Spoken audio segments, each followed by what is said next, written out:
I am Ferdinand Marcos, and I am the President of the Republic of the Philippines. I stand today on behalf of 110 million Filipinos. Hello, Universe, it's me again. Shout out sa inyo guys. Pakinggan nyo mga kababayan, itong sinabi ng Pangulo. Ayan mahalaga po to mga best. Shout out sa mga Marcos Loyalist Supporters Filipino and OFW. March 9, 2026, it is important to me that your voice are heard.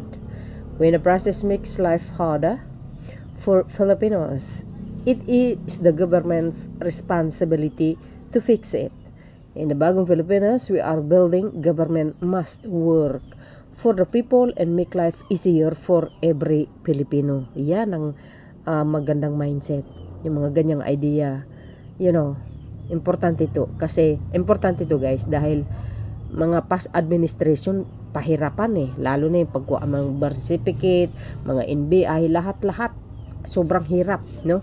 Abutin ka ng siyam-siyam, tapos sasabihin, babalik ka, tapos bumalik ka, another na naman, requirements, ganito, ganun. Ang hirap, di ba? Pero under the Marcos administration, napakaganda. Para kumpleto, detalyado, basta pakinggan nyo to.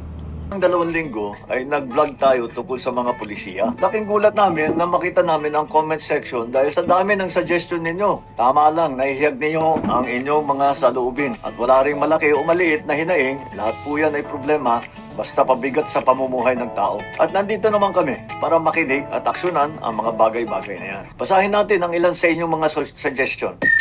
Mula kay Geraldo Buena, Mr. President, yung mga senior citizen natin kapag binibigyan ng ayuda, bakit naman po kailangan pang magpunta sa court at paghihintay pa ng matagal bago ibigay ang anumang pinagkakaloob sa kanila? Madalas kailangan pang hintayin yung politiko na dumating dahil isa-isa pang silang magsasalita sa harap at paulit-ulit lang naman na ipinapakilala ang kanilang mga sarili. Nakakarindi sa panindinig ito. Pwede bang tapusin na ang ganyang kalakaran? Sayang ang tanggapan ng barangay kung hindi sila pwedeng gamitin upang ihatid sa bawat bahay ang benepisyaryo ang ayuda para sa kanila. Alam nyo po, basta't ito ay mga programa ng national government, ang mga speech at iba pang pang-epal bago ng distribution, hindi na po pwede yan. Hindi pwedeng gamitin ang government services sa pamumulitika o pagpopromote ng sarili. Nakasaad na po ito sa DILG Memorandum Circular at kabilang rin sa provision ng GAA kung paano dapat gamitin ang pondo ng bayan. Bawal na po sa distribution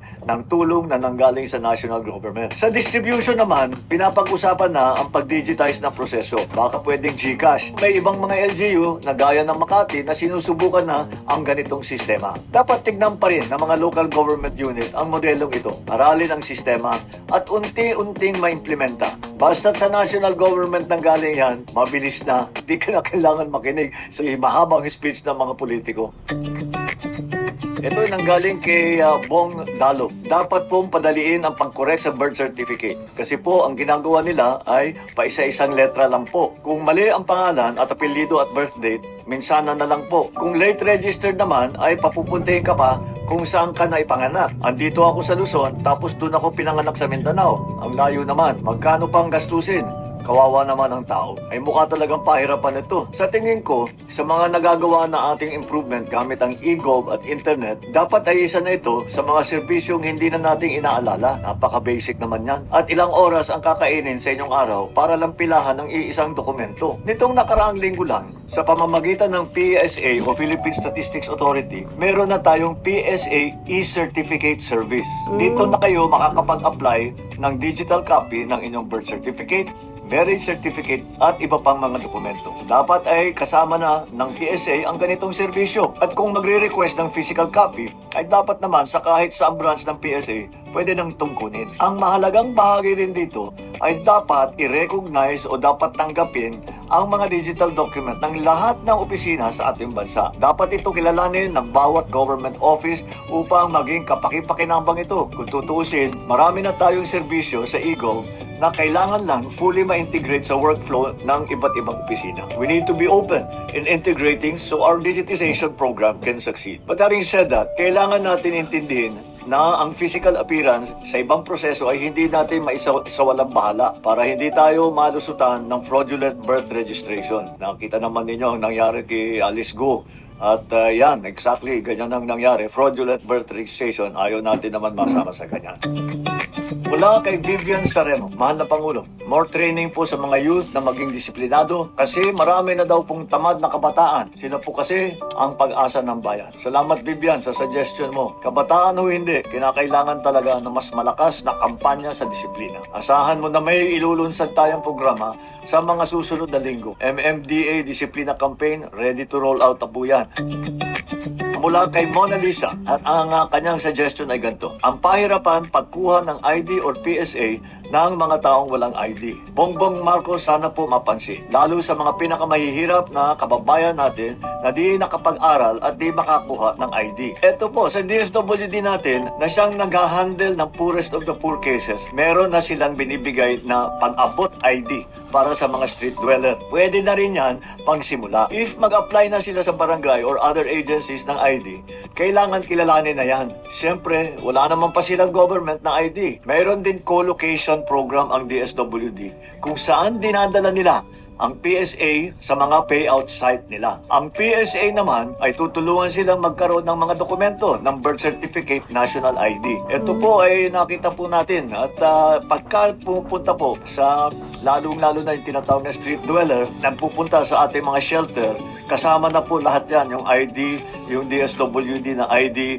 pati na kung meron silang prueba doon sa kanilang birth certificate. Lahat po ng dokumento binibigay na natin. Pinadali na rin ng PSA ang proseso ng pagkuha ng national ID. Tinatanggap na po ng PSA ang kahit na anong dokumento na may pangalan, araw ng kapanganakan, address, litrato o lagda o thumbmark katulad po ng barangay clearance. Sa mga kababayan po natin na kabilang sa marginalized sector o nakatira sa mga gida, kung may barangay clearance kayo, maaari na po ninyong makukuha ng national ID. Pero para naman doon sa mga iba na hindi naman kabilang sa poorest of the poor at gusto lang makapagsimula, subukan po ninyo ang mga digital service natin. Gaya nung nasa PSA. Gamitin natin nang gamitin at kami naman sa national government dapat ay padadaliin namin ang proseso. Kaya PSA, padaliin nyo na, pabilisin nyo na.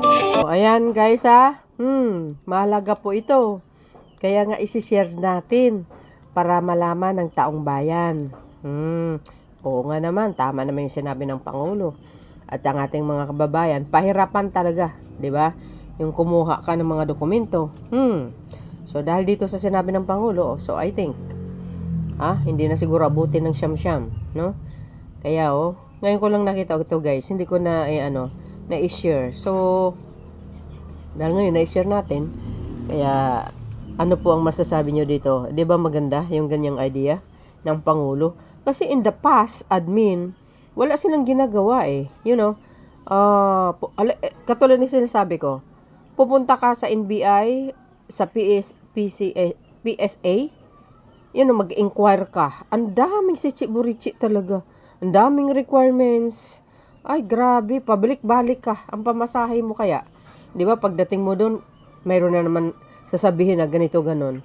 Requirements. Ang daming pasikot-sikot So, nakakawa din ating mga kababayan. So, dahil dito, maganda ito. Lalo't mayroon na tayong e-gov ngayon. Madali lang na i-consulta or i-check. Diba? I-download mo lang yung e-gov para malalaman mo. Then, siyempre, sa mga ayuda na sinasabi ng Pangulo, good idea. Madali na lang. Wala nang pahirapan. Puro na lang guys, digital na lang. So, yun mga best, ang aking pinaka-latest update. Thank you guys for watching. Kayo na bahala magkomento. For sure, sa lahat ay masaya. Salamat mga best. Wow. Don't forget to like, hit the bell para lagi kayo update sa aking mga upload video. Bye bye bye and babus. God bless Philippines. There's more. Follow me and likes guys. Bye everyone.